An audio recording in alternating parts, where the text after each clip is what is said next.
Welcome back, everybody! It's time to talk about the Wheel of Time again. Yeah, I know, it never stops. It just keeps on going. Anyway, it's time to start The Gathering Storm, and we're going to talk today about chapters, well, the prologue, all the way up to chapter 9, Clean Shirts. No, the next one, Leaving Malden, that's the one. Including that one. That's what we're going to talk about today, and I am already mildly annoyed, and we'll see how all of that continues, what our good friend Brandon Sanderson has to offer now that he's taken over from Bobby J.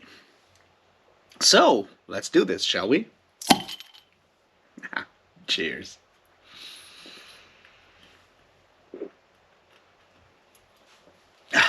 All right. So here we are, and I have stepped into the final triptychon of terrible things that happened to the Wheel of Time. We'll obviously talk a bit about like the change from Robert Jordan to Brandon Sanderson today, and then we'll look at what's actually happening in those first few chapters. Spoiler, not really much. Actually, very little when you're honest about it. But we'll see what we can glean from it, where this will be going in the next couple of chapters. I hope I'll be done with A Gathering Storm by the end of the week, so we can all dive into the next one, Towers of Midnight, after Easter, and be done with a whole lot at the first week of May. That will be perfect, because I really want to read good books again. We will see. So how's this going? Obviously, you know, it's a bit of a weird situation that an author dies and leaves such a major series unfinished, and that they find someone to finish it up. Now, obviously, we've had like posthumous cooperations and collaborations before. Lovecraft, Robert E. Howard, a lot of those people that died fairly early on. And that stuff's pretty, weird sometimes, and certainly not always easy to read, because people, especially in the Lovecraft case, kind of twisted the whole fucking thing into a way weirder, well, not weirder, but like actually more orderly, Christian-influenced worldview and shit, and that's not good, because you obviously want to have things as close to the original, or the original intentions of the author as possible. Now, with Robert Jordan, that's something of a... and yeah, I'm not even mentioning all the Dune fuckery that's out there, right? We will not talk about the Dune stuff, because I haven't read it, and I doubt I'll ever do that. Anyway, point is, with Robert Jordan, it's interesting because we have a lot... what Robert Jordan knew that he was, well, ill and had a terminal illness, so he prepared for that situation, writing down notes and all of that stuff, which supposedly Brandon Sanderson relies on. Now, we don't know, I don't know how detailed they were. We have Brandon Sanderson's word for it.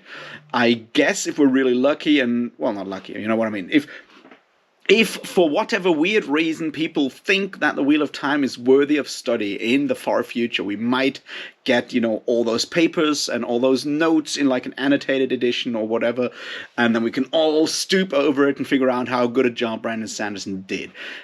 I doubt that will happen, because I doubt that the media empire that Brandon Sanderson is building would ever allow that. But, it certainly raised the question, how much of this is Brandon Sanderson, how much of this is Robert Jordan, and so forth. What, it's hard to ignore that. The whole death of the author thing, it gets harder if one of the authors actually die, and you have to figure out what's what, right? But, I'll not speculate too much on it, but I'm certainly, it's very difficult to read this and not think, has something changed? What's Brandon Sanderson doing that is different from what Robert Jordan did? How does his approach differ from Robert Jordan's? I assume that the major plot lines and all of that stuff is very much what Robert Jordan intended, so we'll have to look for the smaller bits and pieces in there, the way things are explained, the way things change, and so forth. That's what we'll have to look for. And I think I've already found a couple of things that feel very Brandon Sanderson-y in a lot of ways.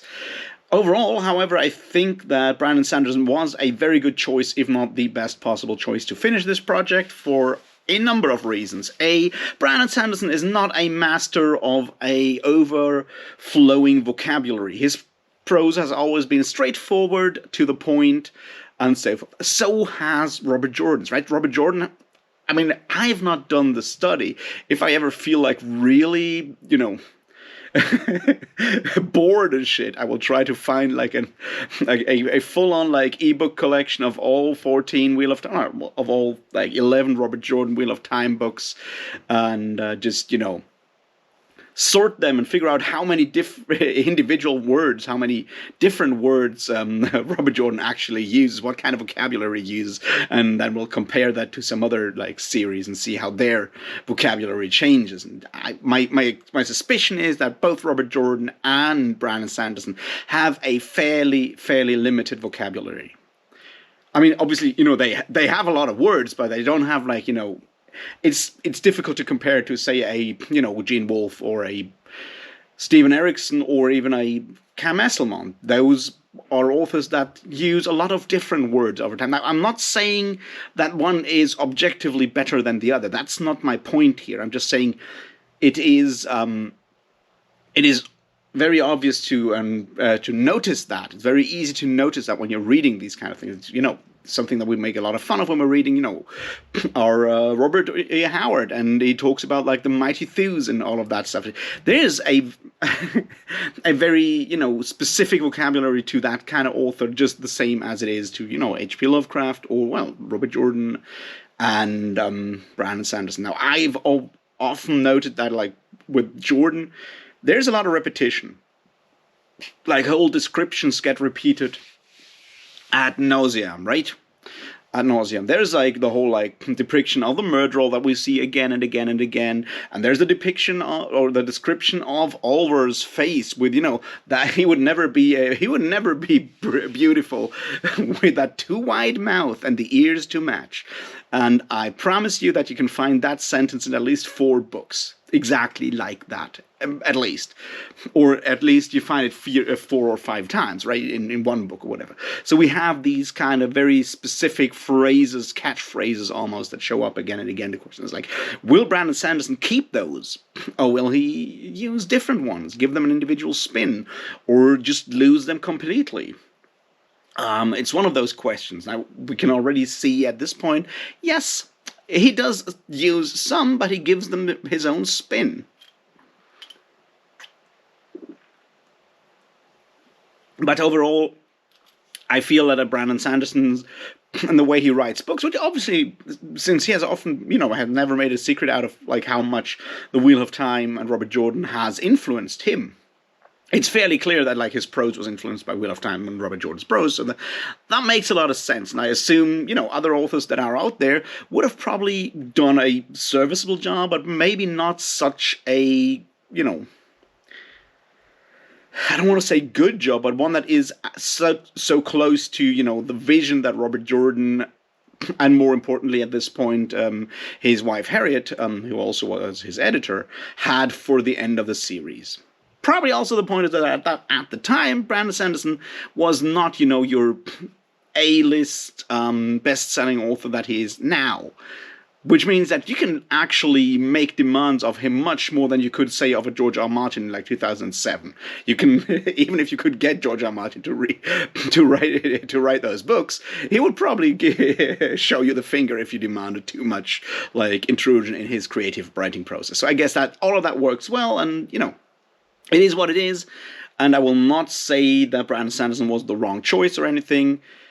I'm saying most of the faults are not necessarily Brandon Sanderson's, but are faults that are already in there, and are thus faults of both Robert Jordan and Harriet. Because it seems like Sanderson is doing a good job so far.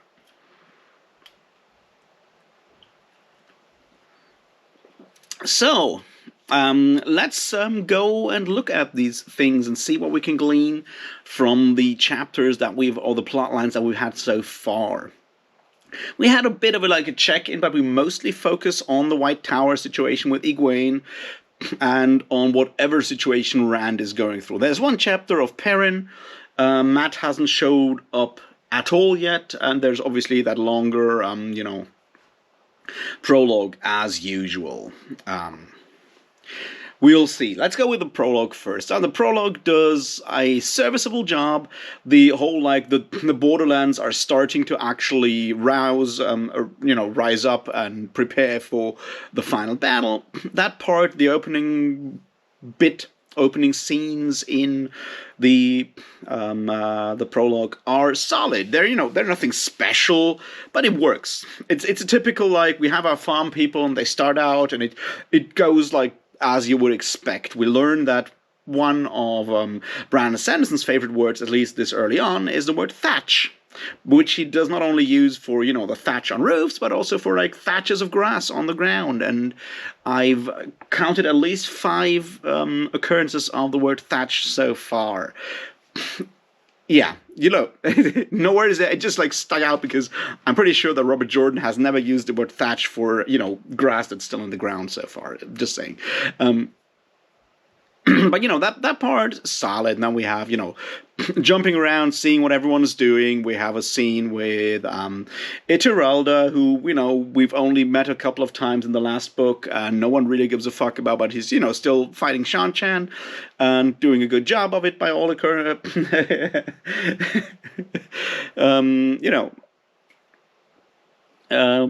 by what we can see so far. Solid. We check in with those Shan-Chan, both the ones captured by Rand and gang and sent back to Ebudar to tell Tuon that Rand still wants to meet, and the ones that fought with Perrin, and those are attacked by what's it called? By Trollocs.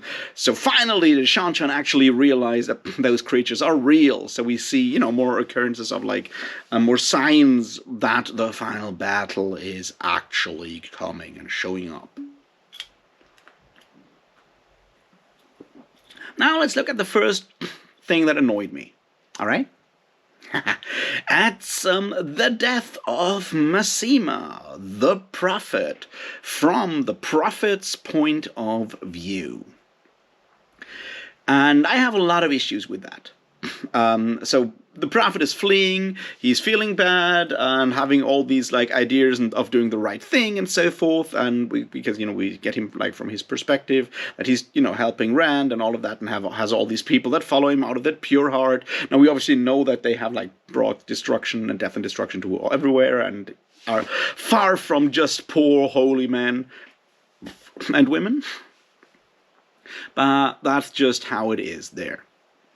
And then he just shows up and he gets killed by Fail. Because sometimes a wife has to do what her husband can't do. And that's all the explanation we get, and that plot line's over. And I have a bunch of problems here. So one is that in Massima's, the prophet's point of view, he remembers that Rand al'Thor showed up in his dreams or whatever and told him to get Perrin killed because Perrin is, Shadow Spawn has to get killed. So he took Aram and told Aram to kill Perrin, all of that stuff. And here's the question that this raises. Is he just does he have delusions? Does he have hallucinations? Or is one of the, Forsaken or whatever, fucking with him, right?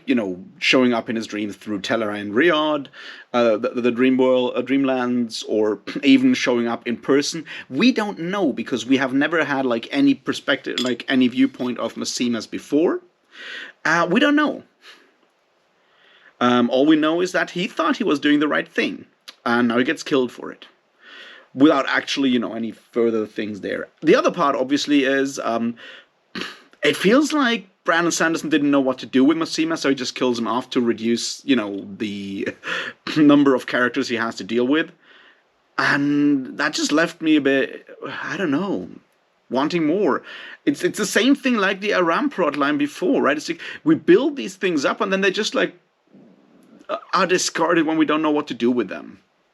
And there's a lot of potential in with the whole thing of Massima. It's like, why does he switch into becoming this amazing prophet? Why do people follow him? Where does he get his charisma from? Because from like, well, we meet him in second one in Great Hunt already. Is like he's not a very charismatic character at the time. Right? Why does how does he become that? What does he actually believe? Is he a religious reformer in the way of your Fra Dolcinos and whatnot, or is he actually evil? We don't know. We just have this person running around and doing crazy things, and then he dies, and I'm like, all right. There was a lot of potential that could have been explored in all these books ever since book 3, which is sort of when he, I think, yeah, at the end of book 3, he's already gone and doing his like dragon prophet thing, right? It's just a waste of space. We could have like cut out the entire plot line of Massima because he doesn't really influence anything, right? He shows up a bunch of times. He interacts with Nynaeve and Elaine once, and then he runs around with Perrin and gets on Perrin's nerves. But you don't need the prophet Massima for all of that. If you want to talk about this whole like millennial, not millennial, you know what I mean. Millennialist kind of movement, and people saying this is the end of everything and all the bonds are loosened and earthly bonds are loosened and the only thing we need to do is like do what the Dragon Reborn says. If you want to look at that, you don't need someone like Massima be the prophet and do that. That could happen independently from the prophet. You could even have like other people, being, the people that rise up to lead these groups. You could do all of that if you wanted. But having Massima be that, like, just like go crazy from one moment to the next and become the prophet and then just like get killed because Fael feels he has to get killed. We don't even have a scene where Perrin tells Fael that Aram tried to attack him because what's his name, Massima told him. Fael just decides to kill Massima because maybe she thought that he was dealing with the Shan-Chan because that's like sort of what the last thing she heard before she was captured by the Shido. But then again, the Shan-Chan helped free her, so maybe that's actually good. I don't know. It just feels like a waste of time and pages and whatnot. It's like why do that? And obviously another like wasted opportunity. But there's so many of those in here. Well, if Brandon Sanderson just didn't know what to do with Massima and figured like, yeah, let's just kill him off now, I can see that reasoning. I'm just like annoyed that we had to deal with Massima this long without getting like any actual meaning out of it, anything reasonable out of it. Just now he's just like gone again. It's like, well, whatever. I don't need him then at all, is sort of my point here. All right. What else do we see in that one, in that whole prologue? Not much more, actually.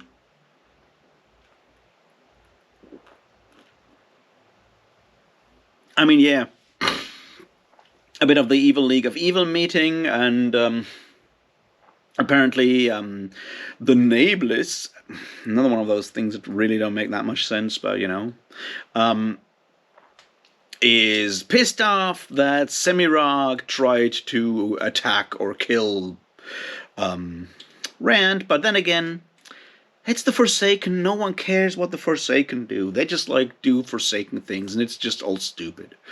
It's literally stupid, all of it. Yeah, we get it from Graendal's perspective. She's trying to figure out where Demon Dread is. I don't care where Demon Dread is. Fuck that guy. No one cares about any of those stupid Forsaken. They're like the worst bad guys I've seen in a long time. It's just, nah.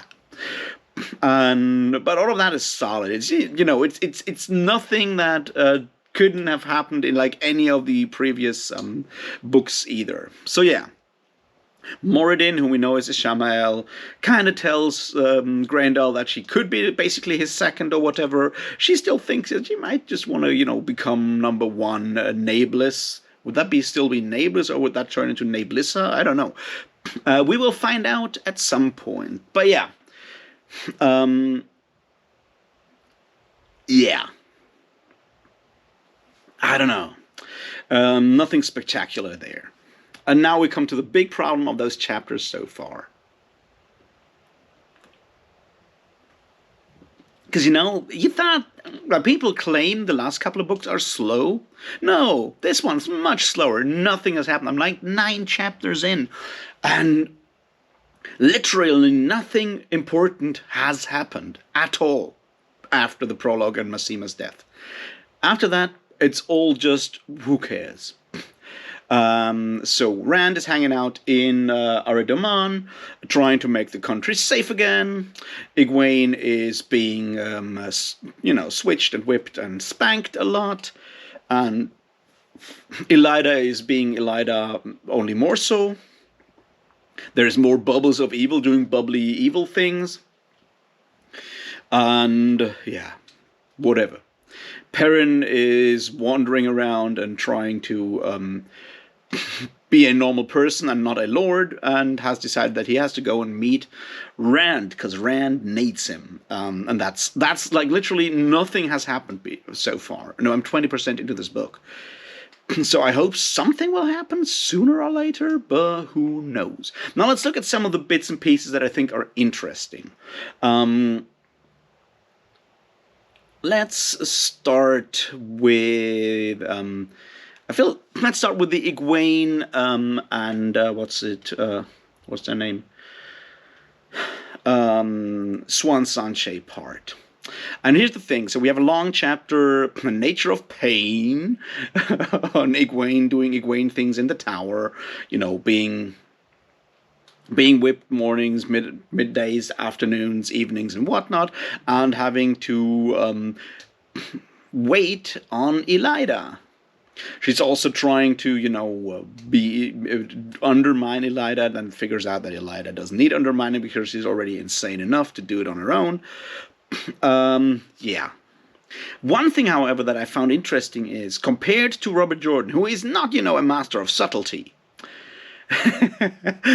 but Brandon Sanderson makes Bobby J look positively Machiavellian at this point. It's like, seriously, he spells out, because we have obviously like everything from like her Egwene's perspective. He spells out every piece of morality, of morals, of thought process. He spells out everything, doubly and triply. It's like, yeah, but she wants to do that because it is like this, because it is like that, because it's like, he treats me like a 5-year-old kid, and that's definitely something that Bobby J didn't do. Like, once again, Bobby J is not subtle. But this one, holy shit. It's I don't know. It's definitely a Brandon Sanderson thing, but he just really has to spell out every single emotion and thought without, leaving anything to the imagination or brain of the reader. And that I feel is definitely something that has changed from the last books to this one, and not something I approve of.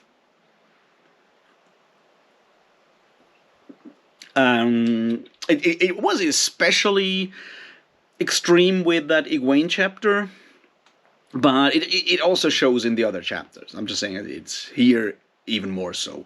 Apart from that, yeah, she gets spanked. Elida behaves stupidly. She walks down into what's the place? To the cells, and then the bubble of evil just switches bits and pieces of the tower around, so plays like magical Jenga, I suppose. And so far, the Dark One is winning because the White Tower is not actually tumbling down when he switches bits and pieces around. But, whatever. It really, really doesn't matter. Oh yeah, and Alviara is obviously also still getting spanked because, spanking. And more spanking. Elida is just bullying people and has apparently lost any form of like tether to reality, and people are slowly figuring that one out. And then we have that other scene out there, when Swan, does still not really understand behave like an actual adult person. There's like ridiculous bullshit in here, right? So she's like figuring out, is she in love with Gareth Bryn or not? I mean, we all know that she's in love with Gareth Bryn, and at some point she'll realize it herself, and then maybe she'll behave like a person in her like 60s or 70s. Or whatever, and I know the argument that people have is, yeah, because it's spelled out like 500 times, yeah, that she spent all her life in the tower on her own, so she has no idea of love. That's no excuse to behave this irrationally and stupid, right? There's like this point when she's pissed off about something that Gareth Bryn has done or whatever, and she's thinking about what she can do to get back at him, and she's like, I could put mice in his bed. That would be well deserved. I mean, what the fuck? No, that makes no sense, even if the argument is that she doesn't understand love because she only had a couple of flirts as a fisher girl or whatever.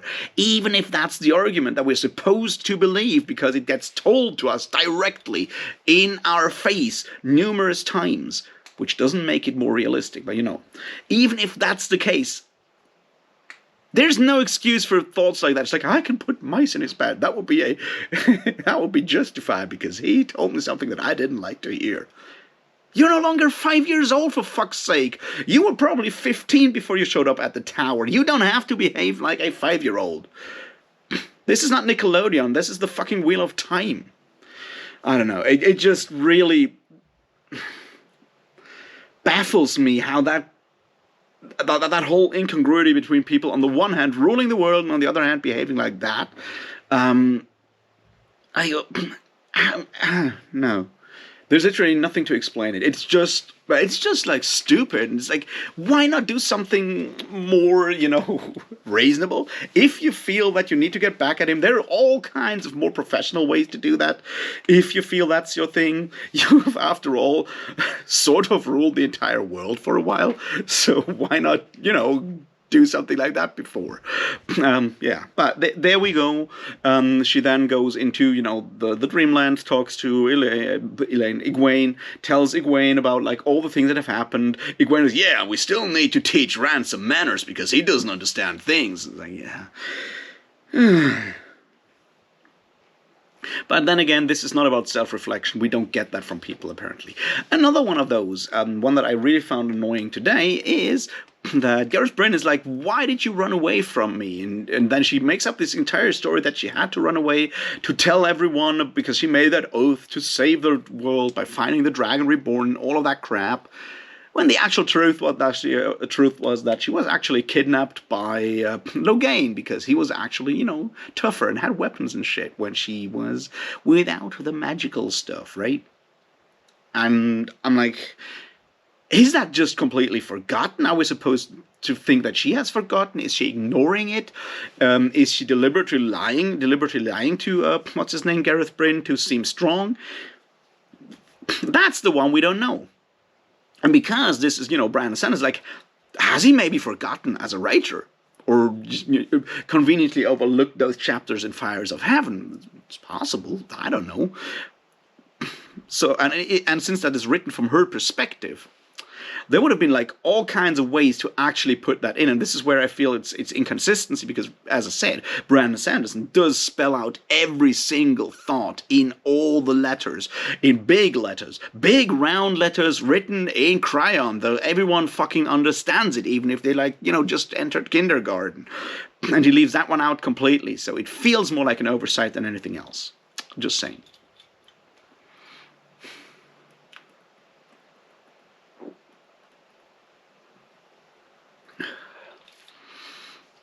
So yeah, that stuff's going on. Egwene thinks that she has now to actually keep the White Tower going because it's already so broken that she feels that she has to do that because Elida will only break it further. And I guess we'll see where all of that is going in the next couple of chapters. Frankly, I'm not too excited about any of this. Really. At all. Alright, what else do we get? We get a chapter of Rotol Itiralda, whom no one really cares about because whatever. And he's like, he wins against the Shanshan, like this major battle, and that one general dies. He has a conversation with him. The general's like, "Why are you doing this?" And he's like, "Well, because I have to, and I know I'll lose, but I have to defend my homeland." It's a bit of this like whole like stupid pride in your homeland kind of thing that. All right, I feel it's difficult to talk about that. In any meaningful way that will not turn very political in the current situation, but it comes across as in a way that rubs me the wrong way, because I'm not really into the whole like nationalism thing, especially since the Shanshan just walk over and it's like, yeah, we'll bring civilization and we'll bring like law, order, prosperity, and he's like, no, you don't. I'll just kill all of you. Whatever, he does that. It's not very interesting, but that's what it is. So that's what we'll have to deal with that one. What else?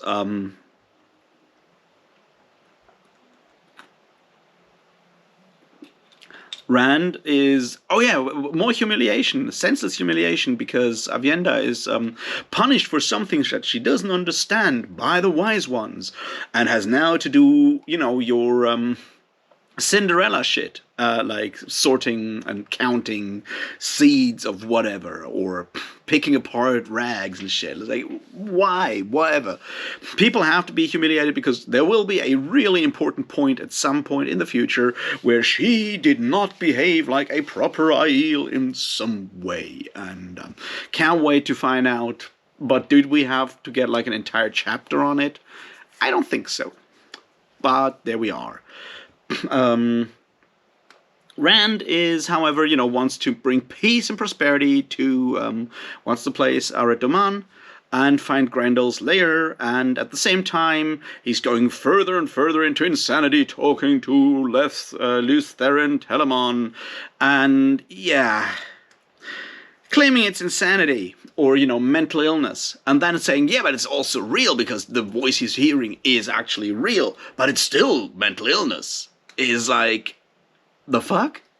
Either it is not mental illness because Leith Therin is real and speaking through him to him through the Wheel of Time and all that craziness and the reincarnation thing, or he's imagining it and then it's mental illness. But you can't have both. So I don't know. Maybe make up your mind, I guess.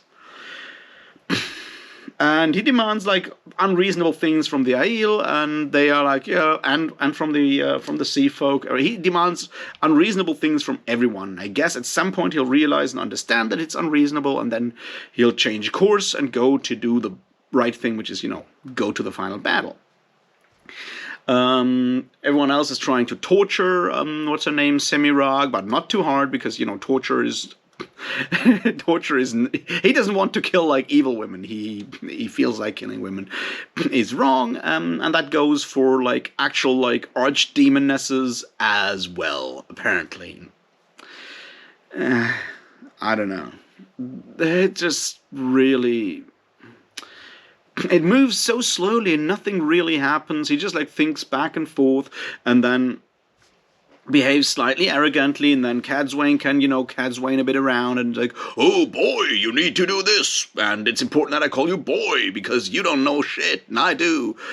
And it just, really, you could have like taken everything that happened in these 9 chapters and made it into like 3 chapters, and we wouldn't have lost anything at all. Here. Some interesting things, like language-wise, the Silverpike are now buttered Silverpike for Swan, that's the name, for Swan, and Sea Folk now does have piercings because Brandon Sanderson is younger, so rings in nose and ear and chains are now piercings and no longer rings, which I think is an interesting thing to see how language actually changes over time, and Brandon Sanderson being more, better versed in what you might call pop culture or culture, current culture, than Robert Jordan. I think that's an interesting aspect there to just notice that how the vocabulary changes there. Apart from that, bust is now the new bosom, so there's that, which is not much more modern. If anything, it's even more prudish. But we have to take what we can get.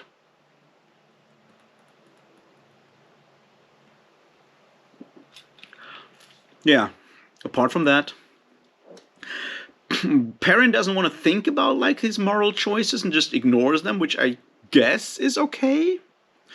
Which harkens back to the thing about slavery that we spoke about before, and it's an interesting aspect that whenever there's like really difficult moral things, our characters just go like, I can't afford to think about it, and then they just like push it aside and move on, and that's how moral decisions are discussed here, which I feel is a general issue with these books that are like, what, hard times hard times demand hard measures, and forget about morals. We don't have time for morality, which certainly is a way to look at the world. It's not one that I personally approve of, though. And, yeah, I'm a bit at a loss for words here, because really there's nothing happening. This moves much slower than the ones before, and I'm, frankly, I don't know. I hope something will happen soon. Someone will maybe punch Rand. That will be cool. He deserves punching. But yeah, whatever. It just really doesn't go anywhere at this point. Yeah, I guess I'll find out more tomorrow. So far, I will not say this is better than the previous books. We'll find out more when I read more. Until then, have a great Monday, and I'll talk to you tomorrow. Cheers.